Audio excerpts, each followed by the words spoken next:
नमस्कार दोस्तों, आज जो हम केस देखने वाले हैं वो जेम्स वैन प्राग जी के केस में से एक है। ये जिस किताब से ली गई है उसका नाम है अनफिनिश्ड बिजनेस। दोस्तों, ये जो कहानी है सबसे पहले इसके दो महत्वपूर्ण किरदार है। उसका एक का नाम है ट्रूडी और दूसरा अर्ल। थोड़े से अजीब नाम है, ये दोनों नाम मैंने खुद पहली बार सुने हैं, अर्ल और ट्रूडी। ये जो घटना है दोस्तों जेम्स वैन प्राग जी के जीवन में हुई थी। एक बार उनकी मुलाकात ट्रूडी नाम के एक इंसान से हुई थी और वो उसके साथ बैठे थे, कुछ बात कर रहे थे। और इसी के बाद क्या हुआ कि वहाँ पर किसी एक लड़के की आत्मा को उन्होंने मतलब मौजूदगी का एहसास हुआ कि कोई लड़के की वहाँ पर आत्मा है। और इस वजह से क्या हुआ कि उस आत्मा ने उनको ये कहा कि इस इंसान को जो उनके साथ बैठा था, जिसका नाम ट्रूडी था, उस ट्रूडी को कहना कि तुम किसी अर्ल को जानते हो क्या। तब जेम्स वैन प्राग जी के मतलब ये ऐसी जो घटना है जेम्स वैन प्राग जी की लाइफ में बहुत बार आई, तो वो एकदम मतलब आश्चर्य उनको नहीं हुआ। उन्होंने शांति से पूछा ट्रूडी को कि अर्ल नाम का कोई लड़का है और वो तुमसे कुछ बात करना चाहता है।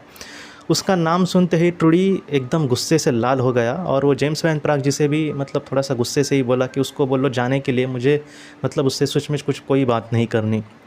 ट्रूडी भी शायद जानता था कि वो साइकिक है और वो आत्माओं के साथ बात करना चाहते हैं और इसका संबंध कुछ था अर्ल से।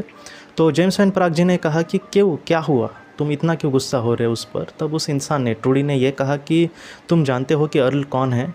उन्होंने बाद में उसने एक पृष्ठभूमि जो इस कहानी की हमें महत्वपूर्ण है, उन्होंने कहा कि ये जो अर्ल था उसने मतलब वो ऐसे कुछ आप लोगों ने, मुझे लगता है कि मैंने तो खूब बहुत सारे देखे हैं कि कुछ ऐसे कुछ लोग होते हैं, देखो कि वो कहते हैं कि ऐसी कोई स्कीम आई है जहाँ पर आप पैसे इन्वेस्ट करो, मतलब हर महीने या फिर हर साल इतने इन्वेस्ट करो, बाद में 10 साल के बाद या फिर 1 साल के बाद या फिर 2-5 साल के बाद आपको रिटर्न में इतने पैसे मिलेंगे, मतलब उसके डबल टिबल कुछ मिलेंगे।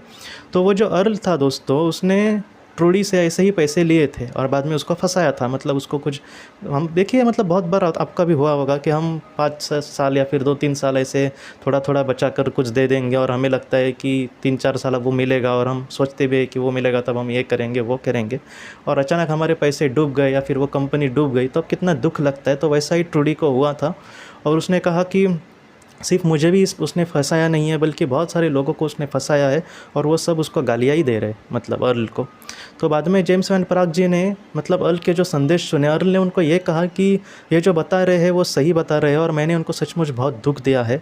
अर्ल ने ये कहा है कि वो जो पैसे लूटे गए थे या फिर पैसे इनको बोलकर लिए थे, वो मैंने नहीं लिए थे, वो मेरे कंपनी ने लिए थे। मैं थोड़ा सा वो थोड़ा बोल बच्चन टाइप का था, मतलब दूसरे को पटाने वाले लोग होते हैं ना, जैसे कुछ एजेंट वगैरह आपने भी देखे होंगे, तो बराबर वो पटाएंगे दूसरे को और इन्वेस्ट करने के लिए कहेंगे, तो वैसा वो थोड़ा सा टाइप का था अर्ल। तो उसके बॉस को भी पता था वगैरह, ये बहुत ही अच्छे ग्राहक जमा कर सकता है, तो इस तरीके से उसने मतलब बहुत सारे लोगों को इन्वेस्ट वहाँ पर करने के लिए कहा था उस कंपनी में, और उनको कहा था कि इतने सालों के बाद तुम्हें अपने पैसे डबल टिबल मिल जाएंगे, लेकिन वो सारे पैसे उनके डूब गए। तो अर्ल ने ये कहा कि मैं थोड़ा बहुत जानता भी था कि ये शायद फंसा सकते हैं या फिर मेरे वजह से दूसरों को दुख भी मिल सकता है, लेकिन उस वक्त अपने आप को उसने नहीं संभाला। या फिर उसने ये भी कहा है कि उस वक्त मेरा कुछ चलता भी नहीं था क्योंकि कंपनी के पास तो पैसे है, मेरे पास तो कुछ भी नहीं है। तो अर्ल क्या हुआ था दोस्तों कि वो इस दुनिया से भी जल्दी ही चला गया था। वो किस तरीके से गया वगैरह उसमें नहीं बताया है किताब में, लेकिन अर्ल के बारे में अर्ल ने ये कहा है कि मैं आज इन सारी चीज़ों से उसको बहुत बुरा लग रहा था। ज़्यादातर जो नॉर्मल साधारण आत्माएं होती है दोस्तों, उच्च आत्माएं और साधारण आत्माएं, इनका क्या होता है कि अगर ये छोटा भी अगर कुछ बुरा काम करेंगे तो इसका पश्चाताप उनको बहुत ज़्यादा होता है।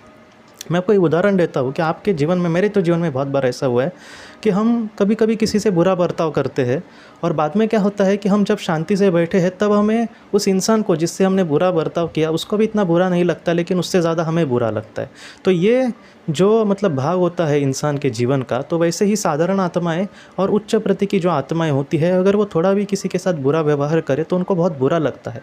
और यहाँ पे अर्ल के हाथों से तो बहुत बुरा कर्म हुआ था कि उसने मतलब लोगों की जो बेचारे कमाई के पैसे थे वो कहीं ना कहीं उसकी कंपनी में खाए थे उसकी कंपनी ने, और उसमें ये भी मतलब शामिल था कहीं ना कहीं। हाँ, उसको पैसे ये इसको मिले नहीं, लेकिन फिर भी इसके कहने पर कंपनी को मतलब लोगों ने इन्वेस्ट किए थे, तो इस बात का अर्ल को बहुत बुरा लग रहा था।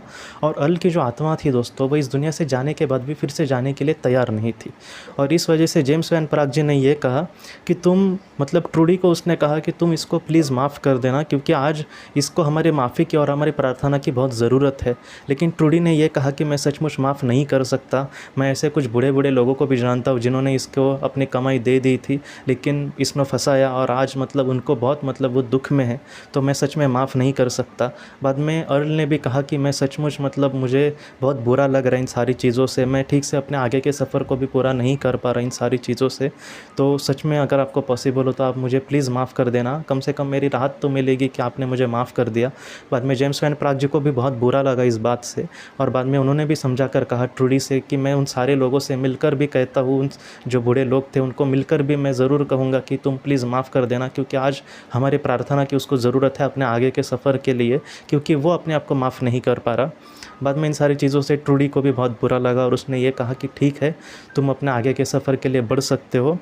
हाँ, मेरे मन में तुम्हारे लिए गुस्सा था, लेकिन कहीं न कहीं आज मुझे भी लग रहा है कि उसमें तुम्हारी 100% गलती नहीं है, थोड़ी बहुत गलती हो सकती है, लेकिन इसमें मैं तुम्हें माफ़ कर देता हूँ, तुम अपने आगे से के सफ़र के लिए बढ़ सकते हो। और बाद में अर्ल ने कहा कि सचमुच रियली थैंक यू। और जेम्स वैन प्राग जी कहते कि वो और भी कुछ ऐसे लोगों से मिले जिनके मतलब पैसे डूबे थे उस कंपनी में, और उन लोगों को भी समझा कर जब उन्होंने कहा तो उन्होंने भी दिल से उसको माफ़ कर दिया।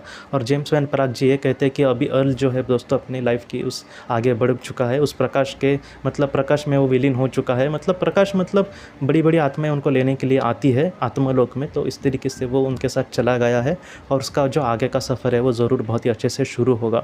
तो इस तरीके से ये जो घटना थी अर्ल की, मुझे ऐसे लगता है दोस्तों कि हम सबको ये समझना होगा कि हम अपने जीवन में ऐसा कुछ भी ना करें जिससे किसी को दुख लगे।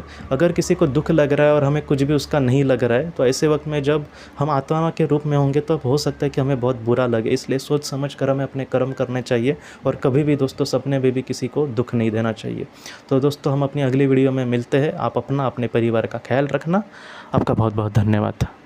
ज़िंदगी की रोशनी ये एक कंसल्टेंसी है जो ऐसे लोगों को मदद करने की कोशिश करती है जिन्होंने किसी अपने को खोया है या फिर जो लोग अपने जीवन में बहुत ही ज़्यादा दुखी है। जो लोग इस संस्था के साथ जुड़ते हैं उनको इस विषय की किताबें और जानकारी भेजी जाएगी। इसके साथ साथ जो लोग पास्ट लाइफ रिग्रेशन थेरेपिस्ट के पास नहीं जा सकते, अगर वो घर पे अभ्यास कर सके, इस वजह से उनको पास्ट लाइफ रिग्रेशन की ऑडियोज़ भी भेजी जाएगी। और इसके साथ साथ ध्यान में एकाग्रता बढ़ाने के लिए कुल मिलाकर 5 ऑडियोज़ भी उनको भेजी जाएंगी।